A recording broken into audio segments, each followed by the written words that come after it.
Shalom Aleichem, sahabat-sahabat semua dan rekan-rekan mahasiswa yang mengikuti mata kuliah teori belajar dalam PAK. Kali ini kita akan membahas mengenai hambatan-hambatan dalam belajar. Seperti kita tahu bahwa belajar itu adalah sebuah proses dari input sampai kepada output atau hasil belajar. Nah, antara input sampai kepada output ini seringkali ada hambatan-hambatan yang menyebabkan belajar tidak berhasil maksimal atau outputnya baik. Oleh sebab itu, seorang guru perlu tahu apa saja yang menyebabkan hambatan-hambatan dalam belajar. Sekaligus guru perlu berupaya untuk menghindari hal-hal yang menjadi hambatan-hambatan dalam belajar.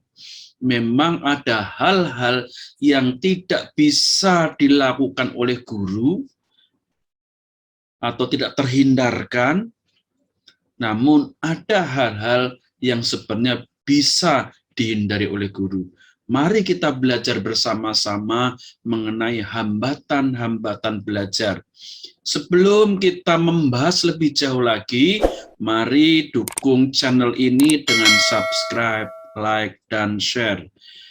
Doa saya buat saudara semuanya, kiranya saudara diberkati Tuhan, disertai, dilimpahi, sehingga pelayanan saudara semakin mempermuliakan Tuhan.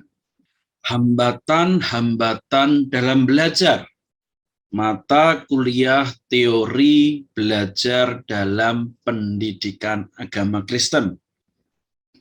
Harapan saya dengan mengikuti video ini, saudara bisa lebih bijaksana, lebih arif, lebih baik di dalam mengajar siswa-siswa Bapak Ibu Saudara semua. Apa sih yang dimaksud dengan hambatan belajar? Nah, saudara, ternyata belajar itu tidak selalu mulus. Seringkali seorang siswa itu ketika mau belajar, dia diperhadapkan dengan banyak tantangan, banyak hal yang menyebabkan proses belajarnya itu tidak bisa maksimal. Ada hambatan yang besar dan ada yang kecil. Seperti contoh gambar ini, ada anak-anak SD mau belajar harus menyeberangi sungai yang deras. Untung tidak sedang banjir. Kalau banjir tentu tidak akan bisa berangkat sekolah. Nah, untung kalau banjirnya itu sebelum berangkat sekolah. Kalau sudah pulang sekolah baru banjir. Alhasil mereka tidak bisa pulang ke rumah, sudah lelah, sudah capek. Ketika sudah pulang ke rumah, mau berangkat saja was-was lagi. Jangan-jangan sekarang bisa nyebrang, nanti nggak bisa pulang. Nah, saudara, apa sih yang dimaksud dengan hambatan belajar atau definisinya apa? Hambatan belajar adalah segala kondisi, baik internal dan eksternal, yang menjadi gangguan bahkan halangan individu dalam belajar. Hambatan internal itulah kondisi-kondisi dari dalam individu sendiri yang menyebabkan ia mengalami kesulitan dalam belajar. Sedangkan hambatan eksternal adalah kondisi-kondisi dari luar individu yang menyebabkan individu itu mengalami kesulitan dalam belajar. Jadi bukan diri sendiri penyebabnya, tetapi sesuatu yang dari luar. Itu adalah hambatan eksternal. Nah, kita akan membahas lebih jauh lagi hambatan eksternal. Hambatan eksternal itu yang pertama faktor non-sosial. Hambatan belajar faktor non-sosial adalah faktor-faktor hambatan yang bukan disebabkan oleh manusia. Hambatan belajar faktor sosial adalah faktor-faktor yang menghambat yang disebabkan oleh manusia dan aktivitasnya. Apa saja hambatan faktor non-sosial dan sosial nanti kita akan pelajari pada slide-slide selanjutnya. Selanjutnya kita akan membahas mengenai hambatan belajar faktor internal. Hambatan internal itu meliputi faktor fisiologis. Faktor fisiologis itu menyangkut kondisi fisik individu. Yang kedua adalah faktor psikologis. Faktor psikologis menyangkut kondisi psikis atau kejiwaan individu. Nah, saudara, jadi bisa dikatakan hambatan belajar itu ada dua golongan, yaitu faktor eksternal dan faktor internal.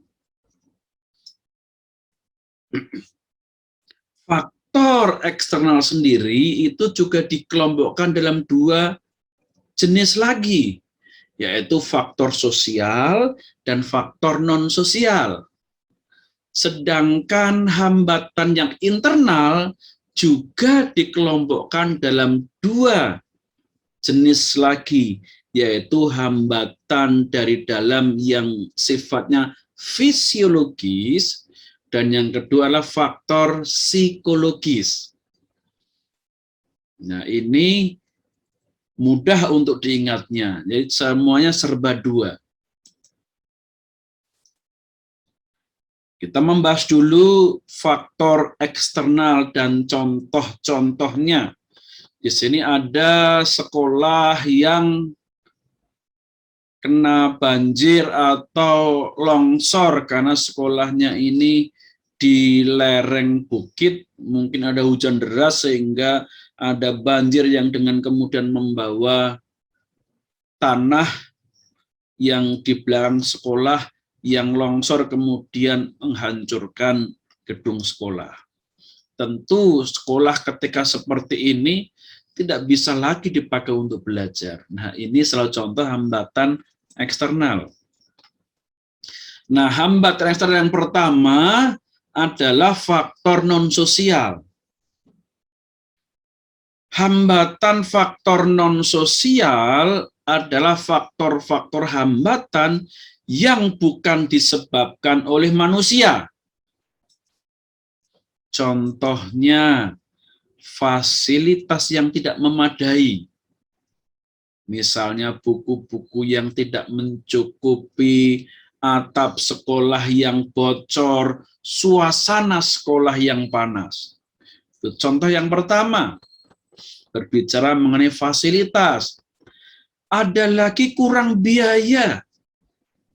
Siswanya sih sungguh pengen belajar, tetapi rupanya pihak sekolah atau yayasan atau pemerintah tidak memiliki biaya untuk melaksanakan pendidikan dengan baik. Lalu cuaca yang tidak mendukung kegiatan belajar. Nah, ini adalah faktor alam. Faktor alam. Hujan. Mau berangkat sekolah, hujan deras. Petir menyambar-nyambar. Banjir. Cuaca tidak mendukung menyebabkan belajar terhambat. Kondisi lingkungan, misalnya lingkungan sekolah itu tidak sehat karena mungkin dibangun di tempat yang dekat pembuangan sampah sehingga bau, atau sekolah yang jauh sulit dijangkau, atau berada di tempat yang bising, misalnya di pinggir jalan yang sangat ramai sekali, yang bising. Nah, ini kondisi lingkungan, faktor non-sosial. Lalu hambatan eksternal, faktor sosial. Nah, faktor sosial tadi adalah faktor yang disebabkan oleh manusia dan aktivitasnya. Ya, hambatan faktor sosial itu adalah manusia dan aktivitasnya. Ini di dalam berita nasional ini ya dituliskan OPM itu membakar rumah sakit dan sekolah di Papua. Kalau sekolah dibakar oleh OPM, kira-kira anak-anak yang sekolah di sana bisa belajar tidak? Tentu tidak. Maka keamanan lingkungan di mana sekolah itu ada, itu juga mempengaruhi siswa di dalam belajar. Nah, contohnya adalah keadaan masyarakat yang sedang tidak kondusif akan sangat mengganggu jalannya kegiatan belajar. Tentu di Afghanistan ini, di kota Kabul dan sekitarnya, kegiatan belajar pasti sedang dihentikan karena sedang ada perang. Tidak ada anak-anak yang pagi-pagi berangkat sekolah, keadaan sedang perang. Kalau di beberapa daerah ada perang suku, perang antar golongan, tentu sekolah segera diliburkan kalau ada seperti ini.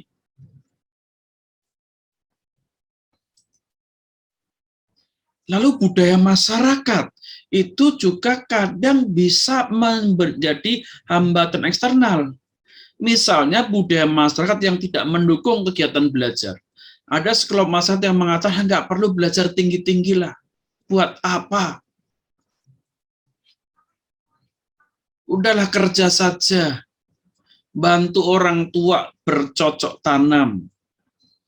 Itu suatu budaya yang kemudian menyebabkan anak juga nggak mau sekolah karena tidak ada dorongan dari orang tua. Kondisi lingkungan. Ya misalnya lingkungan yang tidak aman. Lalu guru, nah, juga hambatan eksternal. Ya guru sendiri itu juga merupakan hambatan eksternal. Walaupun guru itu hadir untuk membantu siswa belajar, namun seringkali justru guru ini menyebabkan siswa tidak mau belajar. Misalnya guru yang galak, guru yang membosankan.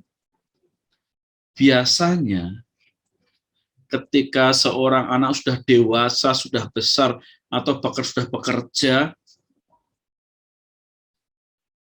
bahkan sudah sampai punya anak lagi,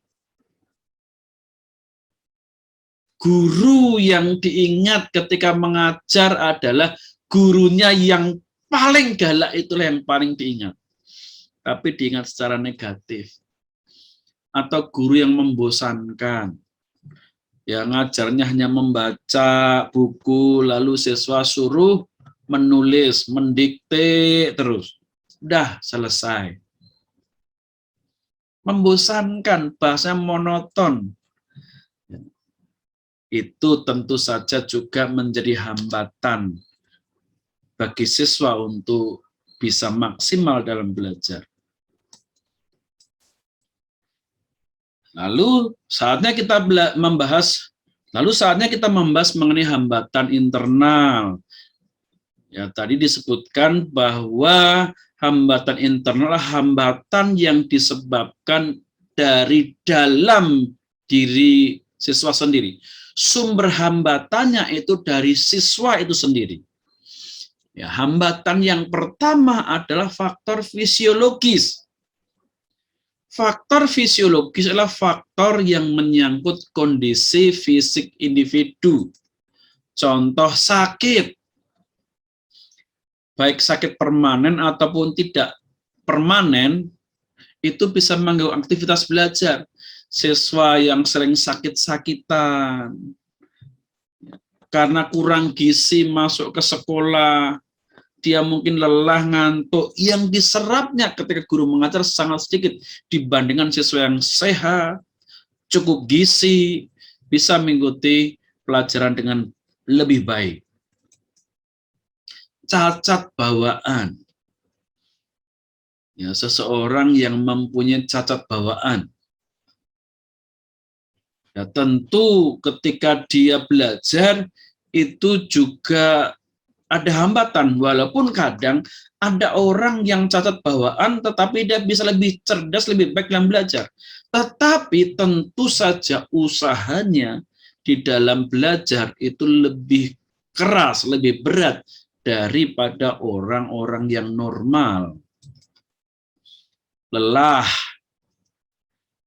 Siswa yang lelah pasti akan terganggu belajarnya.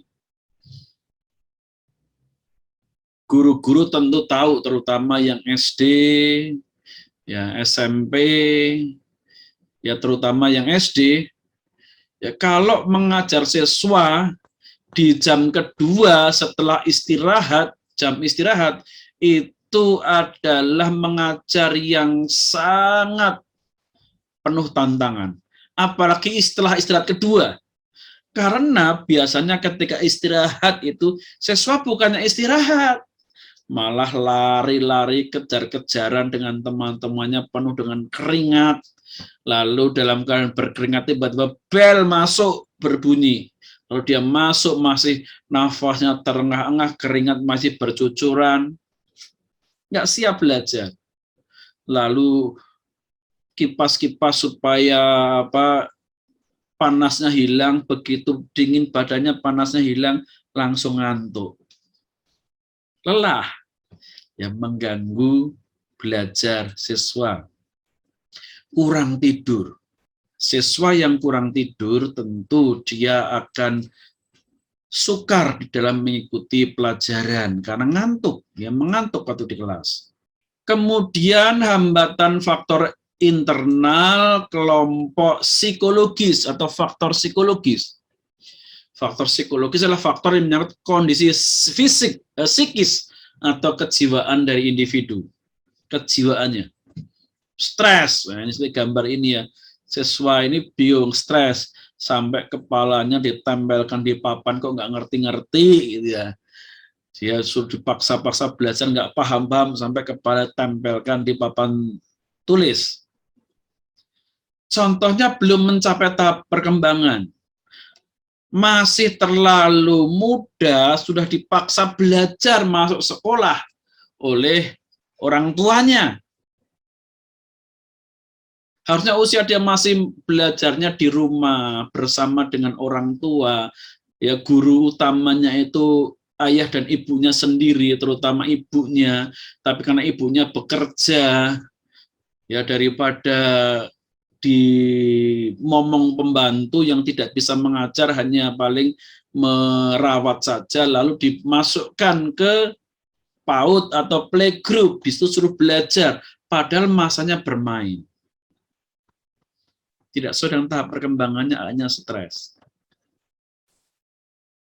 Nah, stres. Siswa yang stres juga tidak akan bisa belajar.